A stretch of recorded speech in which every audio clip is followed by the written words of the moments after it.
Kalau Allah mau menghancurkan suatu kaum, terlebih dahulu diberi peringatan, diingatkan, diperintahkan untuk menunaikan yang baik dan menjauhi yang mungkar.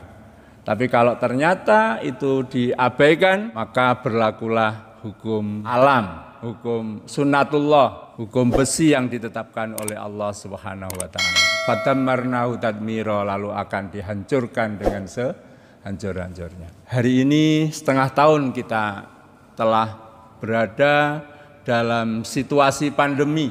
Boleh jadi ini adalah peringatan dari Allah. Kita tidak tahu pasti, kita juga tidak boleh menghukumi apakah ini hukuman, peringatan, ujian, hanya Allah yang tahu.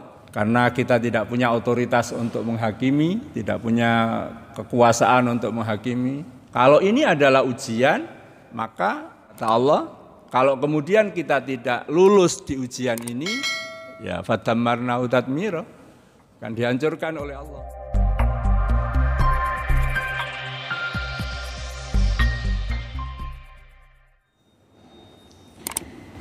Assalamualaikum warahmatullahi wabarakatuh.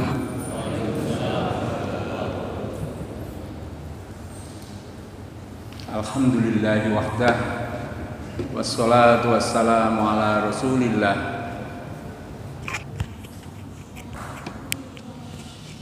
wa ala alihi wa sahbihi wa mawalah wa ba'd. Qala ta'ala, a'udzu billahi minasyaitonir rajim. Bismillahirrahmanirrahim. Wa idza aradna an nuhlika qaryatan amarna mutrafiha fafasaqu fiha fahaqqa 'alaihal qawlu fadammarnahu tadmira. Shadaqallahul azim. Jamaah salat subuh rahimakumullah. Alhamdulillah kita semua pagi ini masih diberikan kesehatan dan keberkahan hidup oleh Allah Subhanahu wa taala. Sehat hari ini menjadi barang paling mahal di tengah kehidupan kita.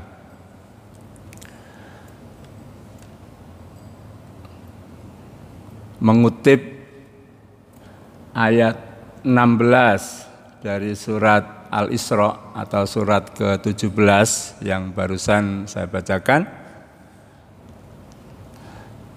kita diingatkan oleh Allah bahwa kata Allah, wa idza aradna, apabila kami menginginkan. Di ayat itu menyimpan kata ganti orang pertama jamak. Aradna, bukan aradtu. Oleh sebagian orang yang enggak suka pada Islam, itu dijadikan alasan bahwa Tuhan itu tidak tunggal. Buktinya kata ganti yang dipakai adalah orang pertama jamak, aradna. Tetapi bagi yang sudah biasa dengan penggunaan bahasa Arab, sastra Arab, terutama yang saya lihat ini banyak orang-orang dari keturunan Arab, itu lazim digunakan na itu untuk menunjukkan takzim, li takzim. Seperti orang-orang Arab memanggil yang lebih sepuh biasanya bukan anta atau ente, tapi antum. Nah, antum meskipun itu orang kedua jamak, tetapi bermakna li takzim. Memanggil yang disepuhkan, dianggap tua, dihormati.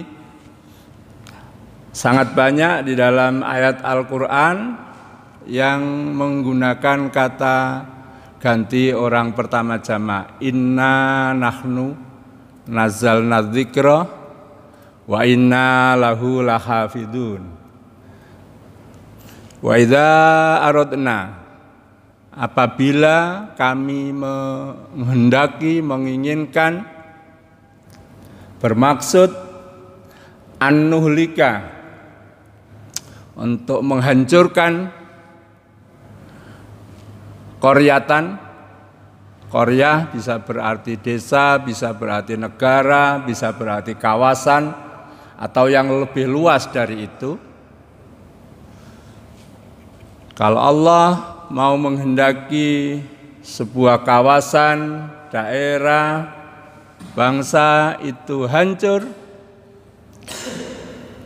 amarna mutrafiha, terlebih dahulu kami akan perintahkan, kami akan ingatkan para penggede kawasan itu, mungkin dia orang pinternya, mungkin penguasanya, mungkin para konglomeratnya, orang-orang berpengaruh di kawasan itu terlebih dahulu diingatkan oleh Allah Subhanahu wa taala.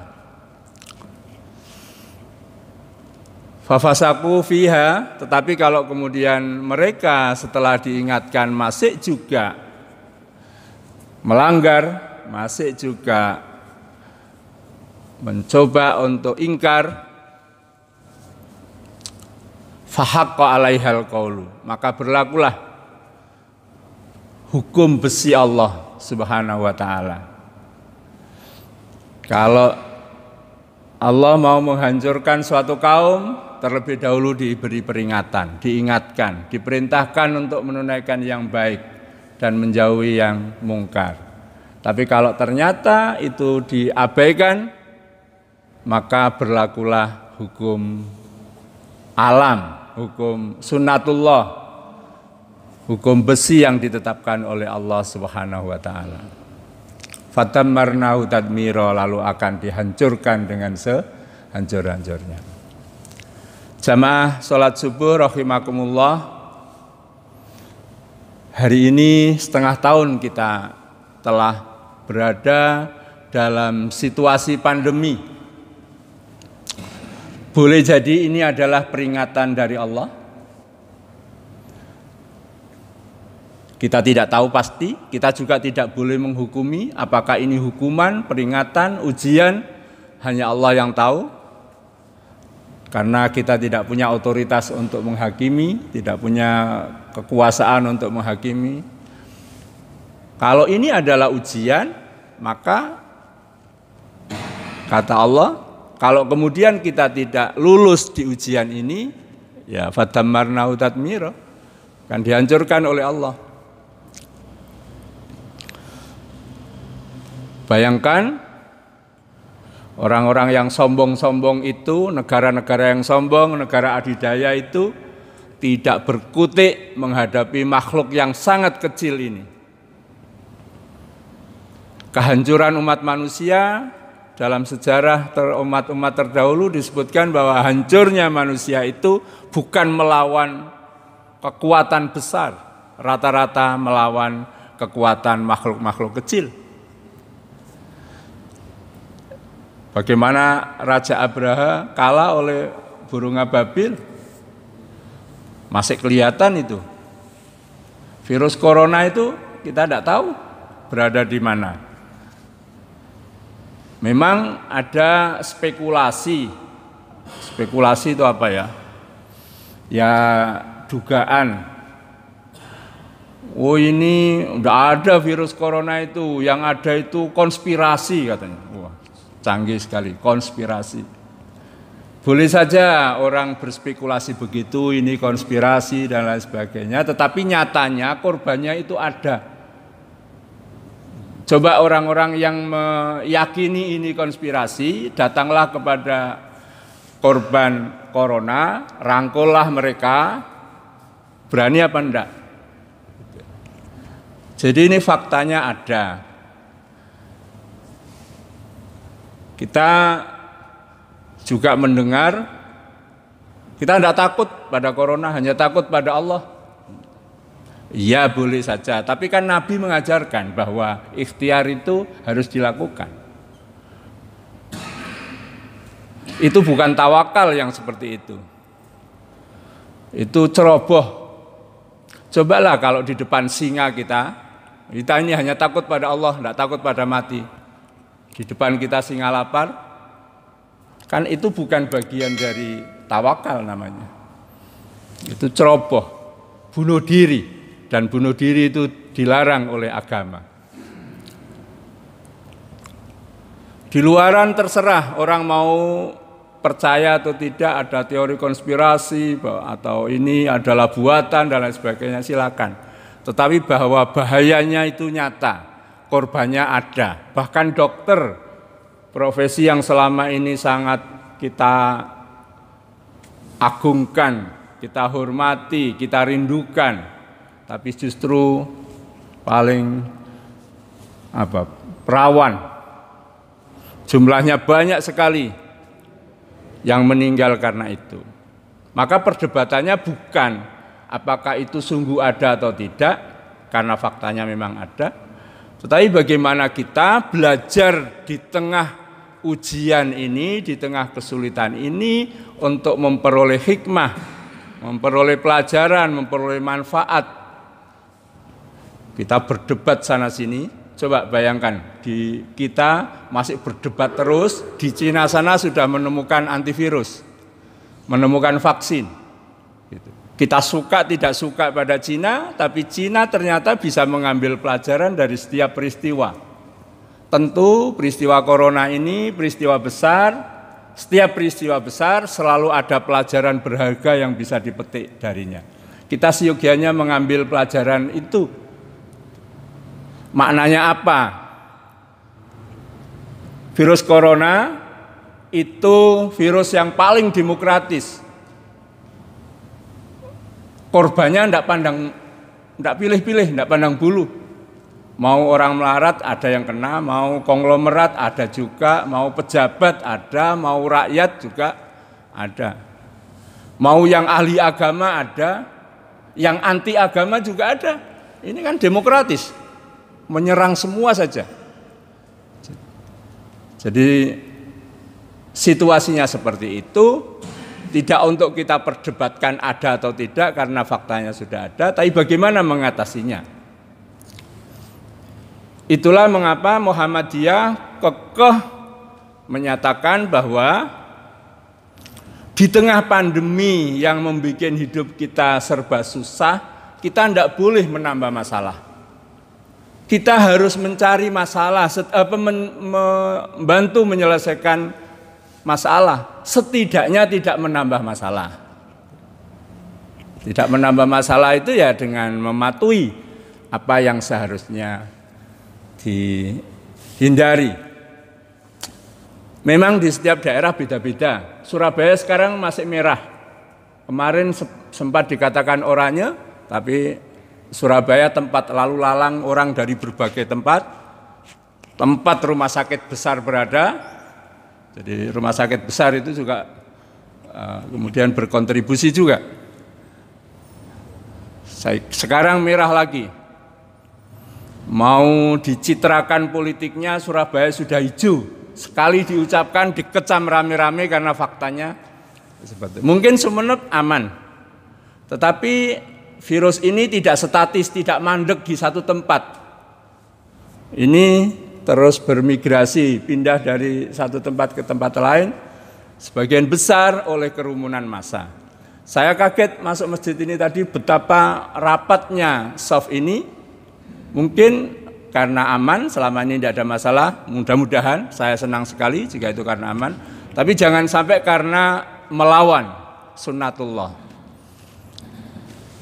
Saya kemarin didatangi dosen-dosen muda dari UNER melakukan penelitian tentang tentang COVID ini, hubungannya dengan maqasidus syariah. Maqasidus syariah yang antara lain untuk menjaga jiwa, hifdun nafas, kemudian ada hifdzuddin, menjaga agama, dan 3 lainnya. Pertanyaannya menarik. Apakah aturan, regulasi negara atau pemerintah terkait dengan corona itu bisa dianggap menghalang-halangi orang beribadah? Saya tanya, kenapa pertanyaannya begitu? Kadang pertanyaan itu menjerumuskan. Saya tanya, kenapa pertanyaannya begitu? Ya kan tidak boleh beribadah selama corona. Nah, saya bilang, Anda ini dosen, masih muda, cemerlang, doktor, kenapa cara memahaminya begitu? Iya itu kan tidak boleh sholat. Bukan tidak boleh sholat, bahwa menurut ilmu pengetahuan kesehatan, penularan virus corona itu antara lain karena sentuhan orang per orang, karena virus yang nempel di baju atau di badan kita. Kalau kita berkerumun dalam massa ini berkerumun dalam jumlah banyak orang, peluang menularnya sangat besar. Maka segala kegiatan yang menimbulkan kerumunan massa besar diserukan untuk dihindari. Salah satu resikonya sholat jamaah di masjid yang kawasan itu memang dinyatakan merah, itu harus ditiadakan. Tapi sholat jamaah maupun sholat Jumat kan bisa dilakukan di mana saja. Kan tidak harus di masjid kalau memang situasinya darurat. Nah, saya bilang disinilah nyata di lingkungan masyarakat bahwa pemahaman agama tentang kaidah-kaidah agama itu hanya diketahui pada saat normal. Fikih itu yang banyak difahami masyarakat adalah fikih normal. Mohon maaf misalnya, sawu sufufakum fa inna taswiyatas sufufi min tamamis shalah. Itu adalah kaidah normal. Sholat harus rapat. Ada yang beranggapan, gimana sholat zaman sekarang kok seperti ibadahnya orang Buddha, sholat berjarak dan lain sebagainya. Itu namanya tidak ngerti urusan. Kaidah normalnya begitu, sama dengan kaidah normalnya babi itu haram. Tetapi kan al-hukmu yadurru ma'al ilah. Hukum itu bisa berubah, beredar sesuai ilatul hukminya, alasan hukumnya. Maka babi dalam situasi tertentu bisa jadi halal. Maka ad-daruratu tubihul mahdurat. Dalam situasi darurat yang tidak normal, hal-hal yang dilarang itu diperbolehkan. Nah, fikih kita ini fikih normal. Ketika menghadapi situasi tidak normal, kita tergagap-gagap bahwa tidak Jumatan 3 kali berturut-turut itu bisa dikategorikan kafir. Itu keadaan normal. Dalam situasi tidak normal, maka berlakulah hukum tidak normal, bahwa ad-daruratu tubihul mahdurat.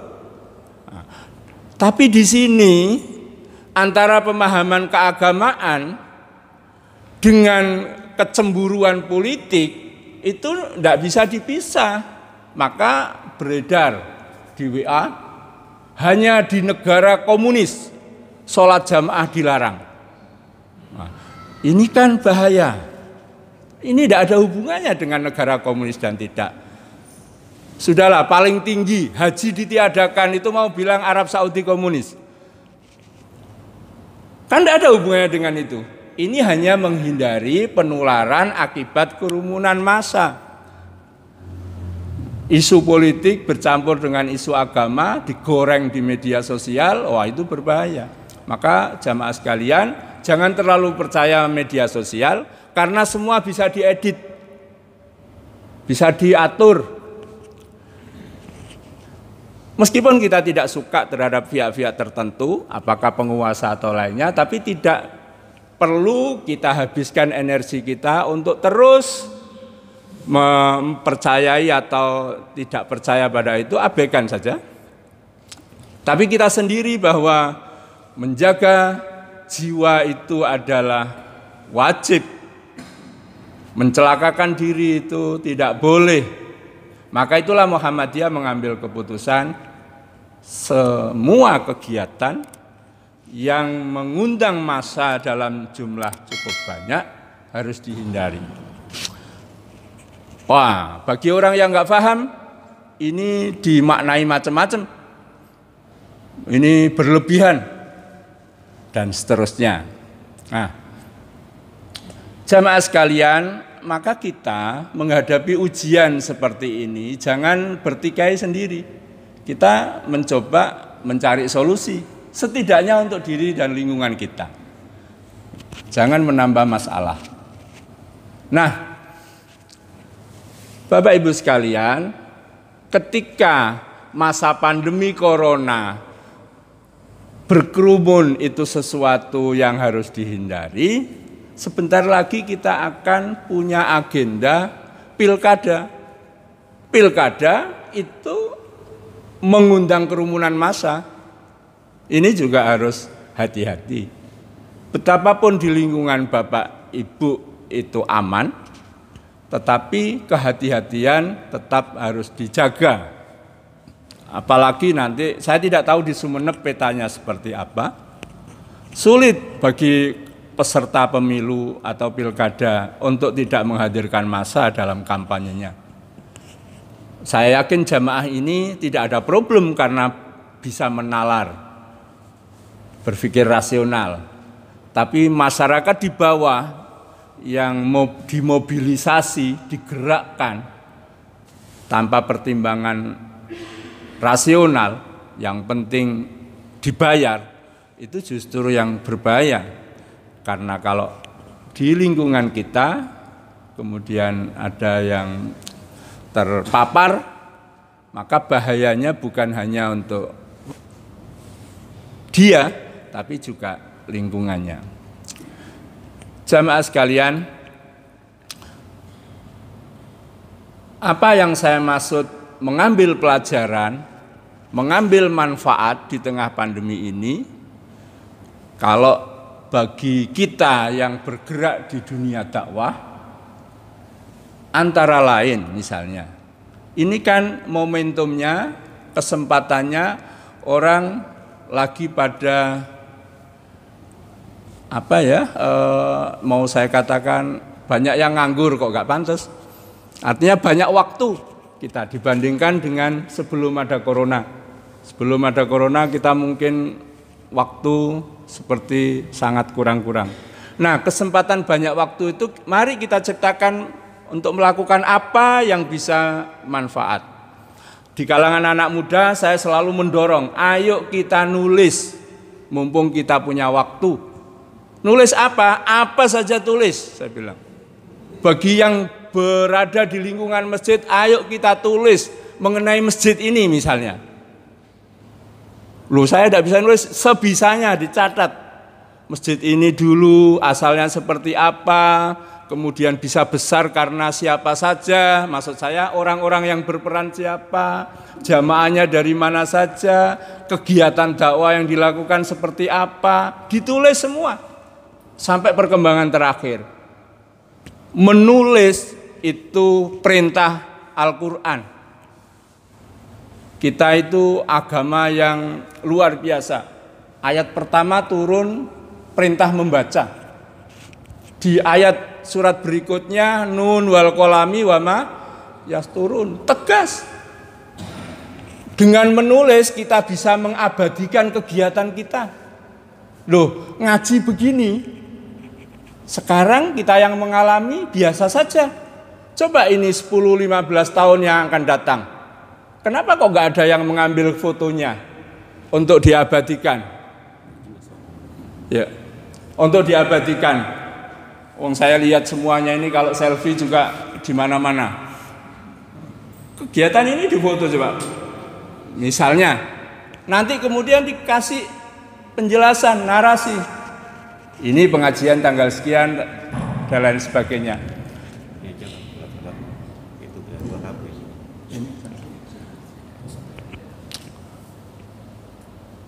Kepada anak-anak muda saya selalu dorong, ayo kita nulis, mumpung kita punya waktu. Kita manfaatkan yang produktif daripada nulis di WA menghabis-habiskan waktu. Ayo kita tulis, kita abadikan. Cari kawan-kawan yang bisa ngerti tentang dunia tulis menulis. Nanti ditata. Kalau itu dilakukan di semua takmir masjid, di semua masjid takmirnya melakukan itu.